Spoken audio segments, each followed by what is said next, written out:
there's nothing I won't do. Forever's not enough for me to love you so. Isa sa mga favorite kong gawin as a singer is to have a mall show because I get the chance to be up close and personal sa aking mga supporters. Na-miss ko talaga to kasi I've never done this for the past 3 years. Fortunately, I have 4 mall shows this year for my new album, One Heart, and my next stop after Glorieta is Eastwood in Libis.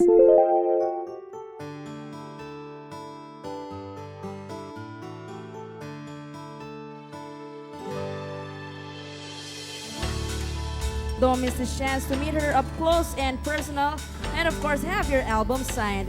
This show is brought to you by Eastwood City and Viva Records.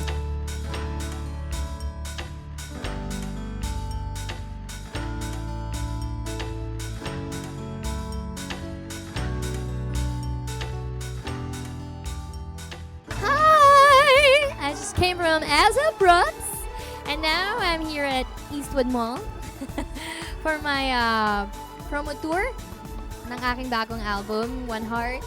At I'm excited. Excited na ako makita yung mga pumunta at sumama sila ngayon para mapanood ako mag-perform. And special guest natin si Kian Cipriano. Yan. So, yan.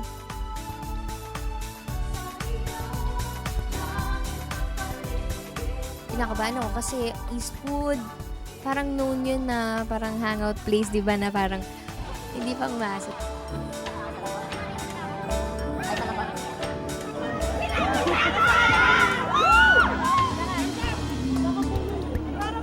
Kasi po, every time po may mall tour siya, tapos nung launching po, bumili na po kami. Yung Within, kasi parang may touch siya ng touch ng Listen ni Beyonce sa parang taas ng areglo ng boses ni Sarah doon. Bakit pa ba? Feel ko yung sakit kasi. Ano po yung If You Could Read My Mind? Parang ang ganda lang po kasi nung message nung kanta. Parang ramdam. Sana mas maging successful pa siya. Marating pa niya ang dapat niyang marating. Almost lahat nasa kanya na, narating na niya. So yun. Balance na lagi lang po kami nakasuporta sa kanya. Be happy na lang po kasi sa isang bait na taong kagaya niya, deserve niya po yung maging happy. Asahan niya po yung Popsters lagi pong nandito para sa kanya. Suportahan namin siya all the way kahit anong maging desisyon niya po sa career niya. Mahal na mahal po namin siya.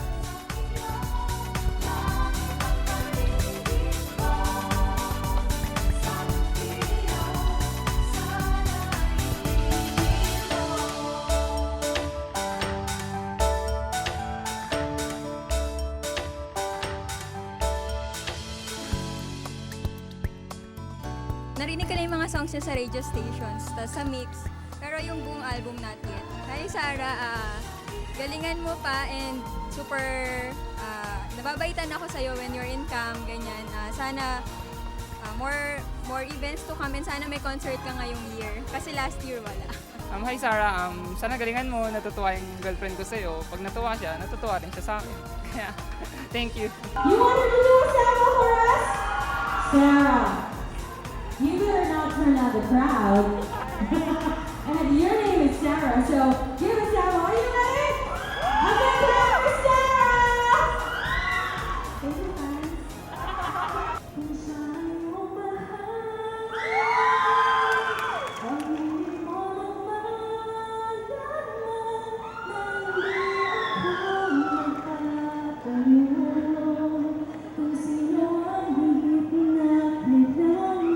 There you go. Let's see. One DVD. Were you guys at the Record Breaker concert? I was there too. I was watching. Ang galing. I loved it. What's your name? Medyo na-tense din ako kasi nga Eastwood. Narinig ko lang yung Eastwood. Uy, pag Eastwood social, di ba? Yan yung mga gimmick ng mga social. Ganyan. So, na-tense ako kung meron ba pumunta. Pero okay naman. So far, naging okay naman yung mall show. Yung show namin.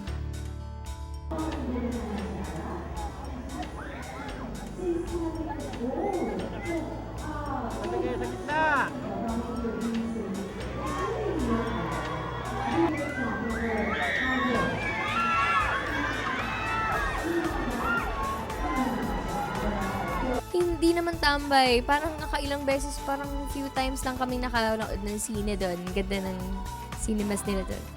Pinromote.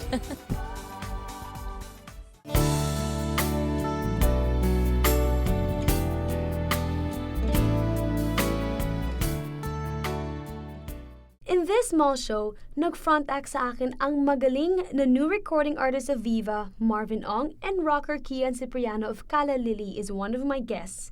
We sang a cut from the album, the song Bata.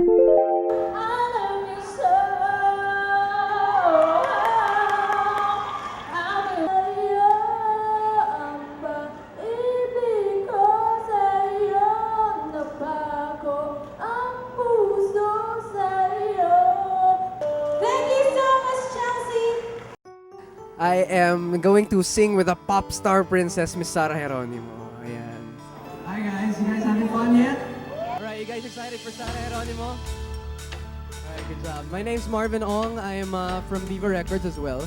Yes, it's my first time to work with her and to meet her also. She's been one of my idols talaga since even before when I was a kid, no? Siyempre, super happy ako nung nakapasok ako ng Viva because sabi ko, no, nice, kasi one day I'm gonna get to work with Sarah Geronimo herself. I can't rate her in numbers because she's like so amazing when it comes to performance level, when it comes to yung voice quality, saka super ganda, and you know, she has everything. She has like the entire package that you would look for in a star. Her eyes make the stars look like they're not shining. Her hair falls perfectly without her trying. Siyempre yung pinakauna niya, Forever's Not Enough. Dahil that's one of the songs I grew up with. At yun ang isa sa mga pinaka naaalala kong mga kanta na kinanta ni Sarah. And if forever's not enough for me to love you, I'll spend another lifetime, babe. Say now. And when I see your face, there's not a thing that I would change. 'Cause you're amazing, just the way you are. Yes.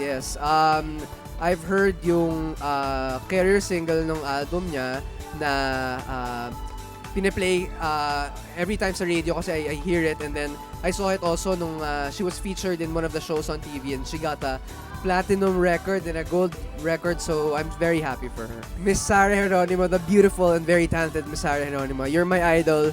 Thank you for inspiring me to become an artist also, and I'm so happy to be working with you. It's actually my first time to be working with you today, so I hope we have a lot more projects together, and more power to you. Hi! Hello, check!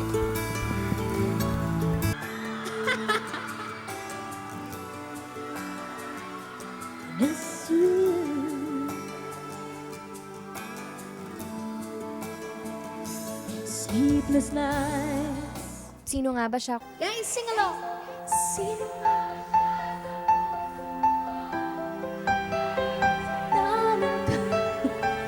Tara, nakasmile. Louder!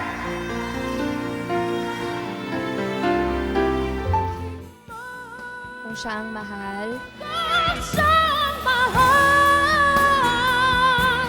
Aminin mo nang malaman nang di ako nagtatanong kung sino ang at saka Fallen. nawang.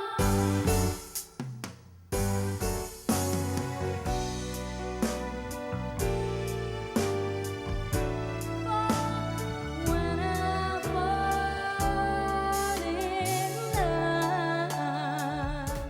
Handang umibig muli. Ayun, handang umibig muli. Handang umibig muli, yeah. Handang umibig muli. Tsaka yung duet namin ni Kian, yung bata. Friends, please welcome Kian Cipriano! Katulad ng isang bata na umiibig.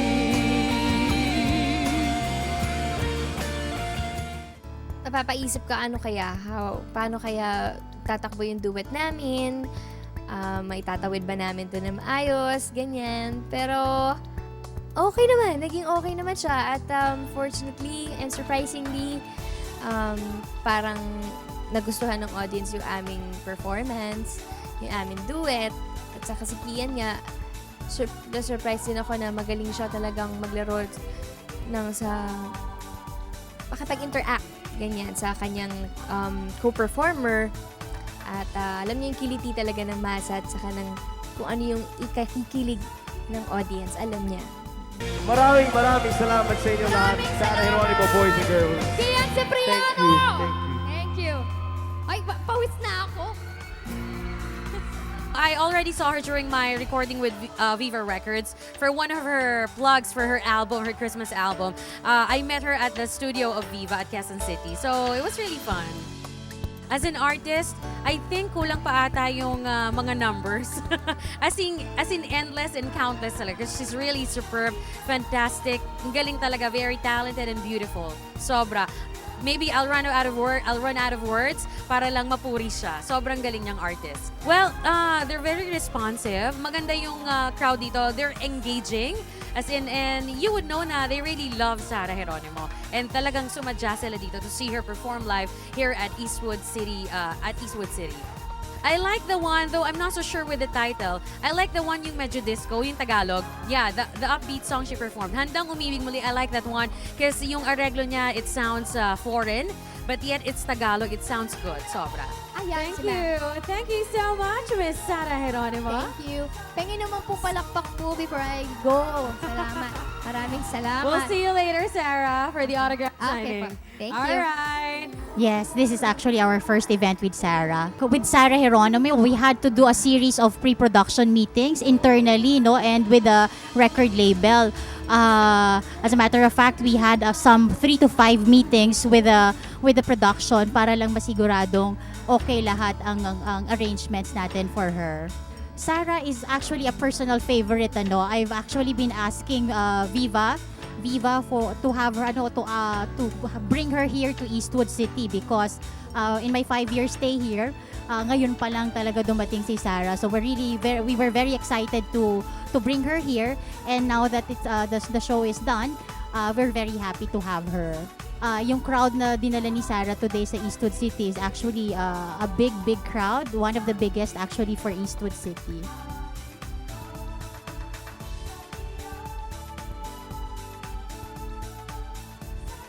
Ayan, babalik na po ako sa stage para po sa autograph signing. So, ayun, see you in a bit. Yes, enjoy ako! No, ngayon ko lang, pero ngayon ko lang siya nahalikan. I just extend my vacation just to see her. So it's really worth it. Kasi nagko-concert sa States, hindi ako nakaka-attend eh.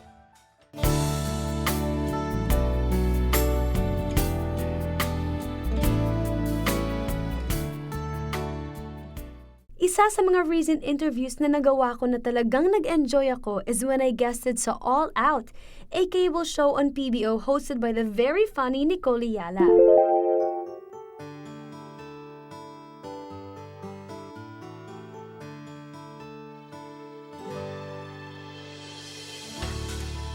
Hello guys! Nandito ako ngayon sa Admiration Studios para sa guesting ko sa All Out for my birthday celebration or birthday special episode. May interview lang ako with Miss Nicole Yala.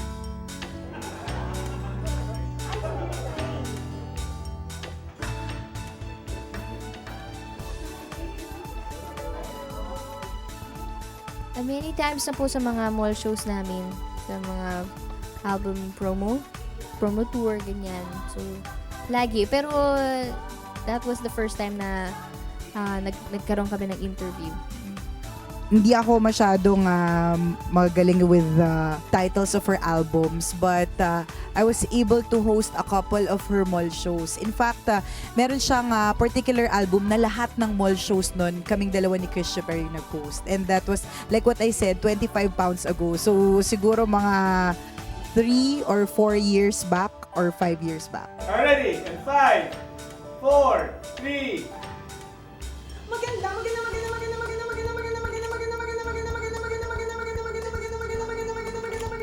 magandang babae ako. Ninamnam ko na na-starstruck na sa akin for a while.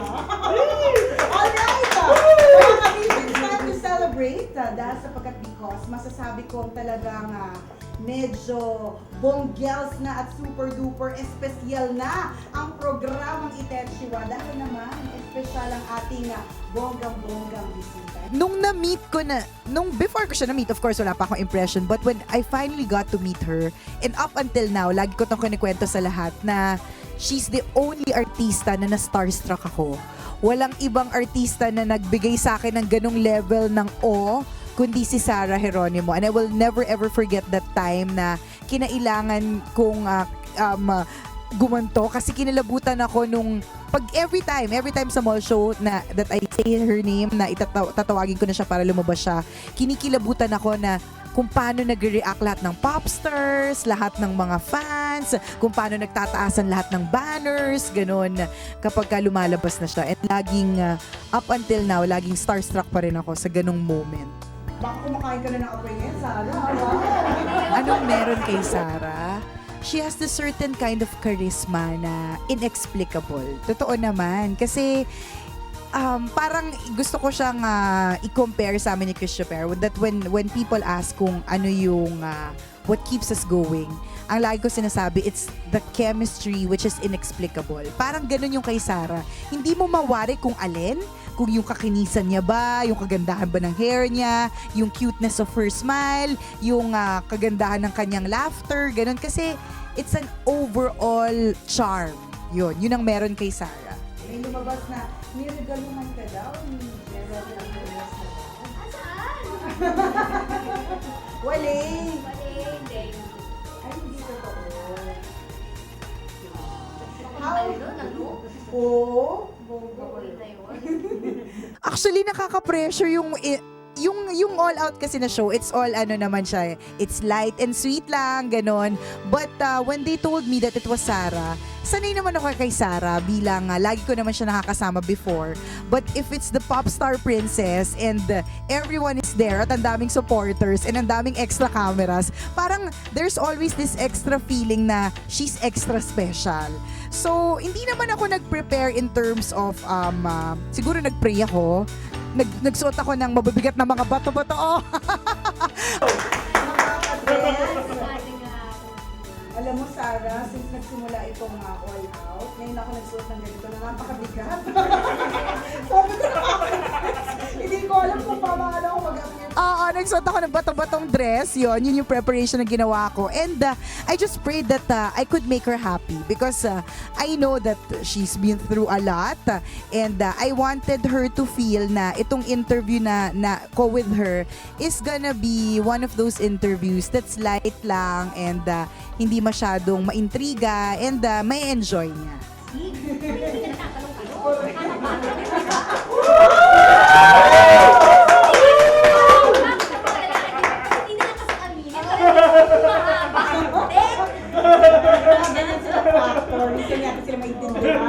Oo naman, nasagot lahat ng katanungan. In fact, sabi nila, nakakatuwa daw na she was able to answer everything. Wala naman siyang, I don't think meron siyang ni-leave out na information. Hindi rin naman ako nag-usisa ng alam kong hindi niya na rin kayang sagutin. So, kung ano lang din yung i-prepare namin, yun lang din naman ang itinanong ko. And no holds barred, she answered everything naman. Salamat din. I hope you enjoyed it. I hope you had fun. 10,000!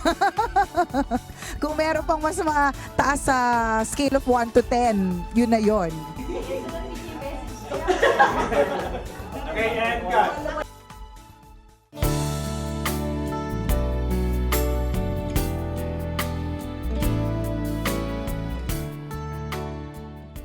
The interview went well. I think I answered very well the questions thrown at me. May mga surprises pa along the way, making this one of my most unforgettable interviews. Yes, tapos na po ang aking guesting dito sa All Out with Miss Nicole Hiala. Pakipan naman po. Ganda-ganda ni Miss Nicole. Talagang very blooming at napaka-positive ng kanyang aura. At maraming salamat po sa inyong mga advice at words of wisdom. pagdating sa matters of the heart.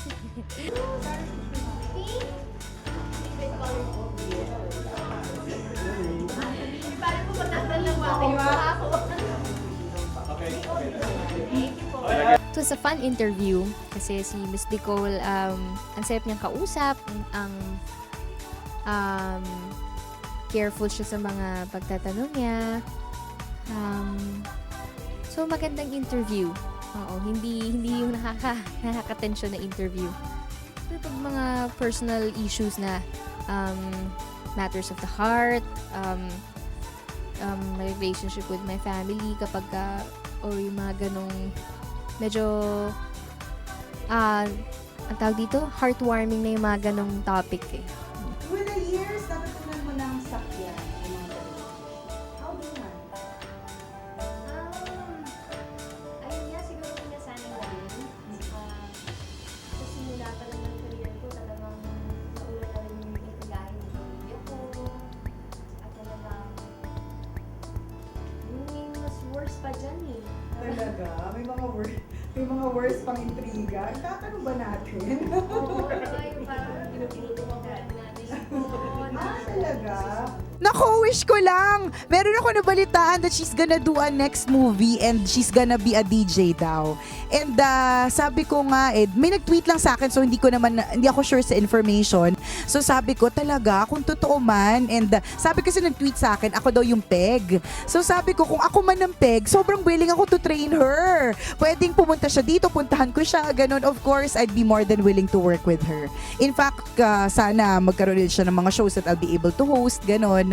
Magkaroon kami ulit ng time that we'll be able to talk to each other, ganun. So ayun, sana nga. Naisip ko nga ayun na parang sana ma-invite ng production si Miss Nicole sa set para matignan niya yung aking pagdi-DJ. Oy, talaga po. Ay, ang bait naman ni Miss Nicole. So, ayun, sana makausap ko siya para maayos. So, ayun po at thank you sa lahat ng Popster, sa lahat ng nanonood ng Popster Diaries. Thank you.